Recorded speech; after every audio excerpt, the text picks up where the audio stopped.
Now we've shift focus, and I have in studio Ama Nabia Bwachidankwa, who is a creative director, Bassinets and More Limited. You have to tell us what the and more is, right? Amazing. So today we are talking about how to spot and work furnishings, right, on your home. Sounds very elaborate. Exactly. Yeah. Hopefully narrow it down to us. But it's not scary. Really. Good morning, Ama, and welcome to Breakfast Daily Weekend. Good morning. How are you? I'm keeping well. Why is the chocolate? Today is International Women's Day. Yeah. So why is the chocolate? No, he has to give us. Yes. I wished women well. I've asked you already. Now, mouthful chop. Happy. No, that is true. That is true. So after wishing you, don't worry. Now, what happened? I'll do the needful. Okay. Yeah, rest assured. That's in record. Yeah. No, they know me. In fact, the producers know I'm an action man. Wonderful. Don't mind me. Anyway, welcome again to Thank Breakfast you. Daily Weekend. Thank you. I like the topic we are discussing today, right? How to spot and, because again, on the show today, we talked about the fact that today is International Women's Day and the need to break stereotypes, especially in male-dominated areas. I think the work you do also comes across as a male-dominated area. Yeah. But here you are, Charlie, doing magic and action. Tell us, how is the industry, right? When we talk about furnishings, what goes into it generally before we start Talking the specifics? All right, so happy International Women's Day to all women across the country. The furnishing industry for the past 2 years, specifically 2 years, has been very, very competitive. Competitive in 2 points. The first one is we've had a lot of influx of foreign furniture, so there's competition on the local front. We have to produce furniture to match the standard. Are they necessarily quality? It depends on what you are bringing in, or depends on what the importers are bringing in. But right now, or these days, the Ghanaian taste is very high. The Ghanaian wants finesse, the Ghanaian wants functionality and beauty. So they will go all out to bring the best, yes. So we have a lot of quality furniture coming in now. So we have to compete on the local scene, those of us who are making furniture. Then again, there's competition in terms of skill, because the furniture that is coming in is produced in a particular way with certain machinery and certain types of materials, which we don't really have the expertise yet. I say yet because I'm sure Ghana will reach a certain point soon. So it's competition on those two levels, the quality that is coming in and also the expertise to even produce locally what is there. So there's a lot of competition. But the good thing is our taste buds as Ghanaians has changed. So Ghanaians want color now. I mean, I'm even looking at the studio. There's lots of color. Yes. Gone are the days where we grew up with brown and black and white. No. A Ghanaian would tell you, I want mauve, I want magenta. You're like, hey, you know magenta? Like, you know fuchsia. Thank you. Do you know fuchsia? I'm lost, but I'm following. Sometimes you don't know something, you keep quiet and learn. So yes, I'm learning. Yeah, so amazing. That's what is happening now. So that's largely the industry. Then when it comes to women, the gender balance, there's a lot of these days. A lot of women or young ladies going into, I call it hardcore interior. Okay. It's not just arranging chairs, tables. Now you see ladies who are giving you flooring options. They'll say, let me do the floor and let me bring in the furniture. Let me bring you lights. Let me do curtains. Now because interior decor or furnishing is a 360 thing. Somebody doesn't have time to just say bring the chairs and just look for another person to bring curtains. They want you to bring package. Yes, so you have to learn. You have to learn the options, you have to learn textures, you have to learn measurements. You have to even have the leadership ability to even rally all your men together, because most of the artisans are men. So you have to know how to deal with them and bring them to one spot and say, okay, you handle floor, you handle lights, you handle signage, you handle this. So make decisions on the spot. Thank you. How to budget if you don't know your math. You can get a multi-million or CD budget and you wouldn't know what to do with it. Yes. So now, for the gender thing, now women have to learn or go and learn like the whole package. That's where the TVET thing comes in. So now TVET is very, very important. Yeah. Right. So those are my opening remarks. Interesting. So today we are discussing sporting furnishings, right? You've given us a broad overview of the industry and how it works, you know, how it moves. What are, there's a question I usually ask a lot of people when they come on the show, right? On functionality as against aesthetics, right?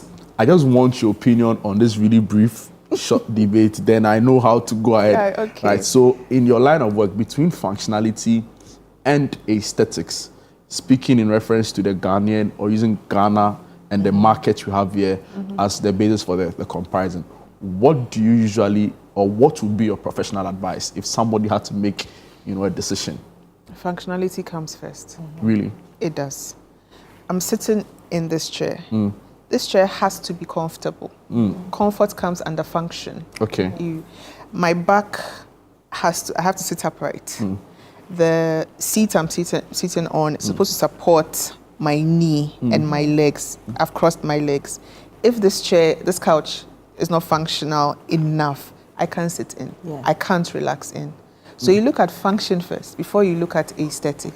Because as for the aesthetic, even if the couch, you don't like the color, you can always find the fabric and reupholster the couch. Yeah. But you cannot replace function. Yeah, but sometimes with the aesthetics, it adds to the settings. No, but it adds, but what if it's not working? Thank you. Yeah, but so the barest minimum with aesthetics, or the argument around aesthetics, is that it can function to some extent, right? So it is a chair because you can sit on it. But as to whether you are comfortable, aesthetics doesn't matter. The argument in favor of it doesn't look at that. So once you can sit on it, they are okay. But whether you are comfortable sitting on it, they don't care. But it beautifies the space. Exactly. But then I'm looking for something that's going to help me out in the long span. Thank you. People don't care. No, people do. You can't say you don't care. People do. That's why why a chair that has one leg broken because exactly. That's why. No, so that's why manufacturers now have this one word called ergonomics. Yeah. That's the whole idea around it. The whole idea around it. Whether it's office furniture, whether it's studio furniture, whether it's bedroom furniture, ergonomics is now the headline. It answers all of those questions. Yes. Right. Functionality is very important. As for aesthetics, you can always do something about the color, do something about the look, if it's the height you don't want. But comfort, you cannot compromise on comfort. I like that. You can't compromise on comfort. And these are the words of Ama Navia Vachidankwa, Creative Director with Bassinet and more. Now, furnishings, right? What would you say is the most appropriate furnishing? And I know it differs from, space to space, offices, homes, but what should you look out for when you have to decide on the type of furnishing to use? Maybe we should start with our personal spaces, our home, then we can elaborate further to look at other public spaces. Okay, so, it's interesting that you asked me that question because the first thing you have to look out for is function. Okay. that's how I'm to follow up on where we the first thing you look out for is function. The second thing you look out for is the design elements, which you can say aesthetic. Yes. So it's not even like far away like that. No, they're just putting one ahead of the other. Exactly. And the third thing is you look at the material. Right. That is what was used to produce. So let me start with the functionality. Before you even go there, where does cost come in? Oh. As for cost, that's when you look at function, what is going to be used for. Yeah. You look at the aesthetic, how it looks. Then you look at the material. Cost would surround each and everything. Oh, okay. So that's how you choose. Because let's even say, let's just use, I have an empty shell. I've rented, I've bought. I've bought a 2-bedroom apartment, empty shell. Yeah. The first thing, I have to spot the furniture, right? So the first thing is, for each of the rooms, the living area to the 2 bedrooms, kitchen, and maybe a small porch somewhere in the corner there, each furniture has to do something for me. Is it going to, I'm going to sit, I'm going to store items in it. It's also going to define the layout of each space. So that is what you have to look out first as an example under function. Then the aesthetic or the design element. Okay, so it's pink, it's black, it's beautiful, it's large, it's narrow, it's wide.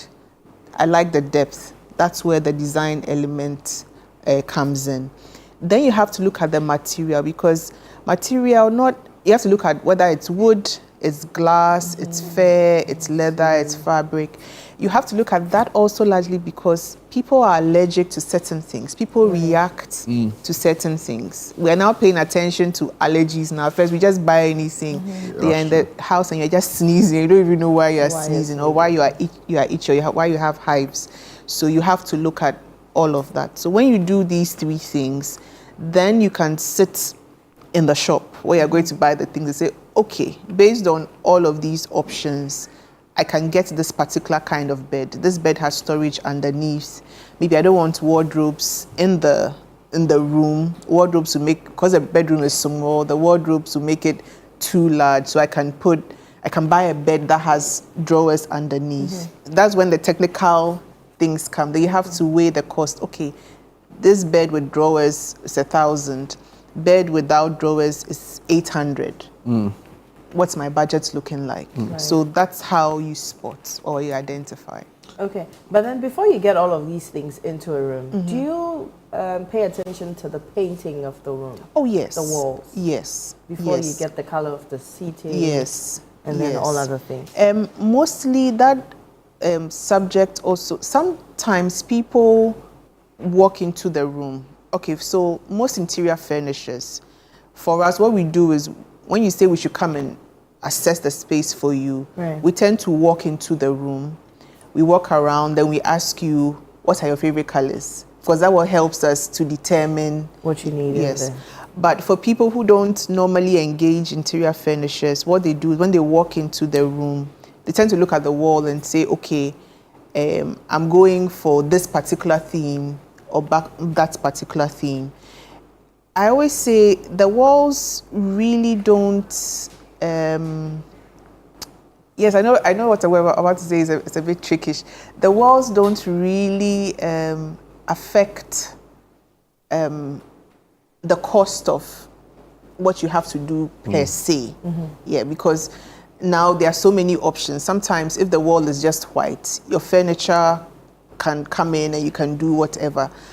But for me, it's the furniture and what it's going to do for you. Okay. You know, because as for wall paint, as for wall art, as for maybe painting one particular place and making it an accent wall, it doesn't really hurt so much as to having furniture in which doesn't make sense. Yes, so that's how, like, most of us view it. Right. You know, it's interesting. I wanted to also quiz you on the.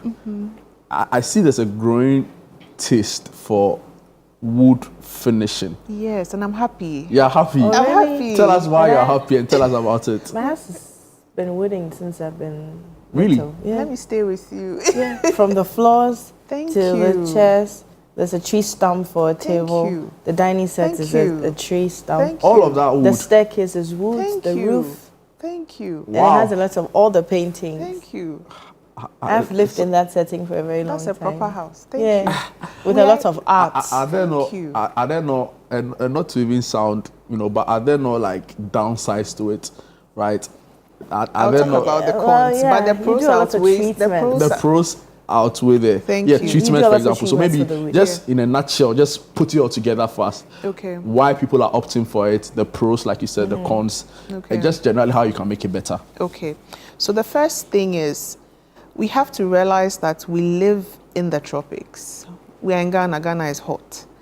And by that design, most of the furnishings should be wood-based because wood adjusts to the weather, our weather, perfectly.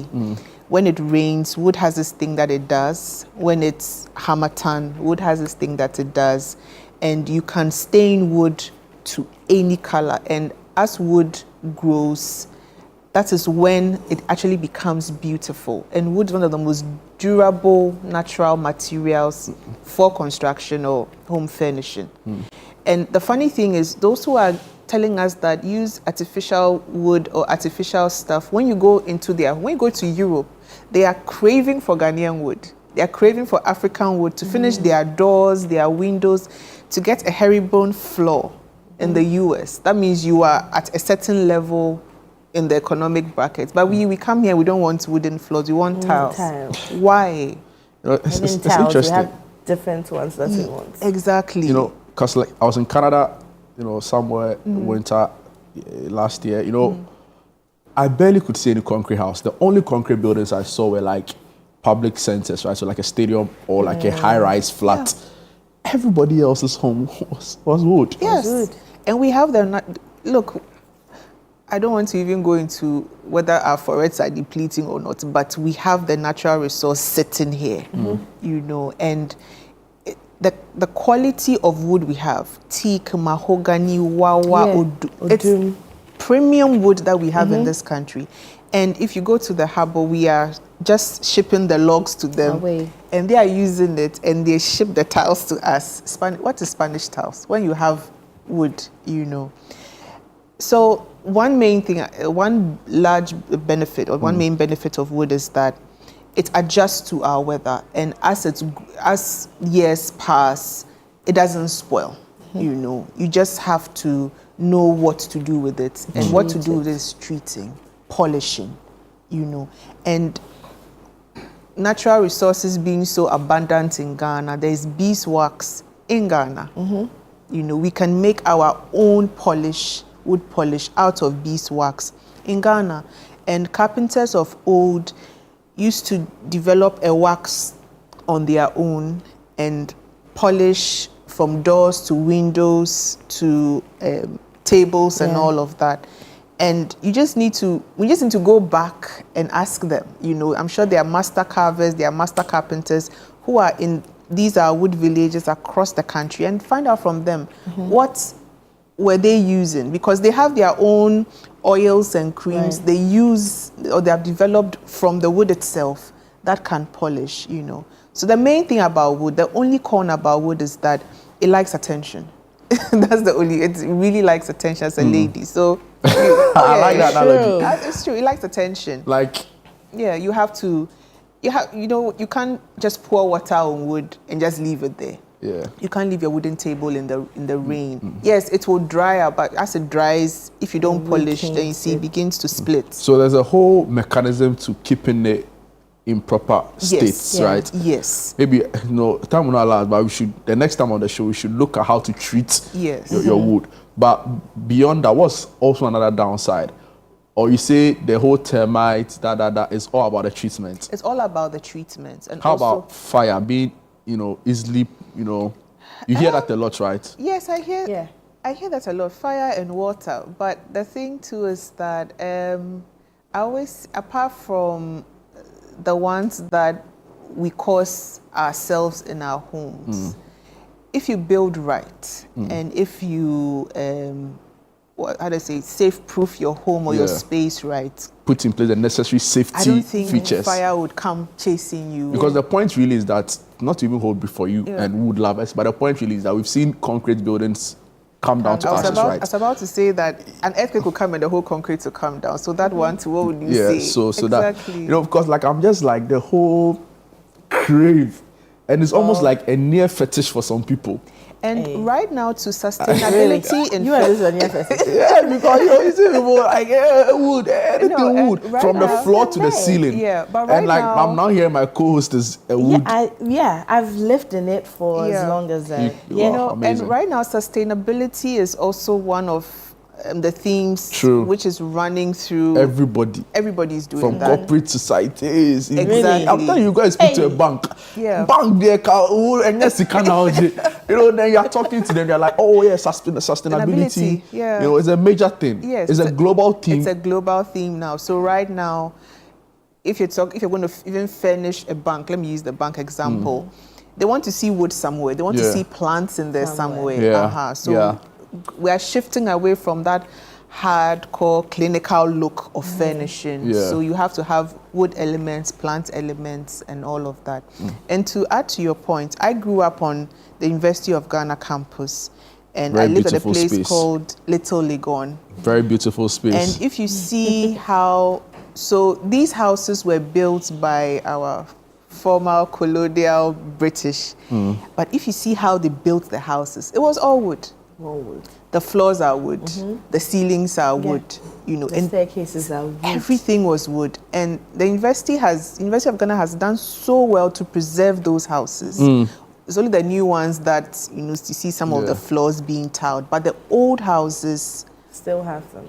You should see they're very strong. Yes, and you should see the Vice Chancellor's Lodge. That's the beauty of like Ghanaian architecture or Ghanaian wood. I've been there before. You know, to be fair, even the Great Hall, right? You go to certain parts, the gallery, it's all wood. It's all wood. The stage, it's all wood. It's all wood. You know, so that's really. I mean, I like the fact that you bring our minds to it. Yeah. So you know, those who haven't seen it, you can go there. It's an open place. You know, you see it for yourself. And if you realize, even Ghana, I always, when I do my write-ups about furnishing, I always use Ghana Cocoa Board. You should walk through that building. I don't know. The one at Accra? Yes, the one at Accra. It's wood. The theme running through the entire office is wood. The doors, the side lights, everything. You can see proper doors, proper wooden floors, and even the old courts, you know, not the new ones that we have built, the old courts. Yes. The old Ministry of Agric buildings, all wood. I like the way you've really paid attention to this. So if I get you correctly, wood should be the way, right? No, we live in the tropics. So that should be, it should be, even if you're not fetish, obsessed, you should have elements of wood in your furnishing. Okay. Yeah. Maybe I see that they have the wooden blinds as well. Yes. So beautiful. So beautiful. So beautiful. But what do you have to say to, you know, a pushback or critics who say it's more expensive, right? So sustainability, but in the long term, it's more expensive to do because you're not only just fixing, you're maintaining. Whereas with my paint, or my concrete, if I do one paint, 10 years, unless I want to change it. If I even put oil paint there, 20 years, right? So what do you have to say around the cost and cost implications and how it affects budget and stuff like that? You know, if you do pure concrete clinical look and you do furnishing wood look, I'm willing to bet that the cost is always the same. It's the same or even similar. You know, the thing about furnishing is that people want everything at the same time. Furnishing is in stages. It's not an event. It's not an event. It's a process. Yes, I always tell people that even the richest people that we know, when they call some of us to come and say, I want to furnish my house, they even say, oh, start with the bedrooms. Let's see how it looks. Then you finish the bedroom and they come back after 6 months. Okay, now let's move here. But most of us, they want to do everything at a go. So you do everything and your budget is staring at you and like, oh, it's too much. No, you start simple. Amazing. You know, amazing. And before you realize you finished. How do we get to you? If you have any social media handles? Social media handles. Out. Okay, so Instagram is Nabia Bassinets and more. LinkedIn, that's where I write all the articles. You see, that's why you say that I'm intense, because I've actually driven around to just study buildings. Wow, amazing. So that I can answer all your questions. Right. So amazing. That is my name, Nabia Boachidankwa. And on Facebook is Bassinets and more as well. Amazing, amazing. Right. Thank you very much for coming through. And we've learned, I know Jude has learned a couple of things. I've not built my own house yet. So you're putting your plans together. But when I reach there, I'll listen, I'll come back to what Nabia said a lot on the show today around the use of wood, right? Wood is the first thing is, it gives you that, when you're talking about aesthetic, if you have a wooden door a big wooden door on a pivot. As against a metallic imported Chinese that the handle starts removing every 2 working days. Right. Thank you. Amma, we are so grateful for your time. Thank you very much, Amma. Thank you for coming through. So we've been talking about everything you need to know if you're putting a space together, and Judah's bringing up aesthetics over, functionality. But I bet that you have learned a couple of things that you would want to run wild with. And of course, if you haven't gotten on with the whole wooden craze, you will try and do that one of these days. But thank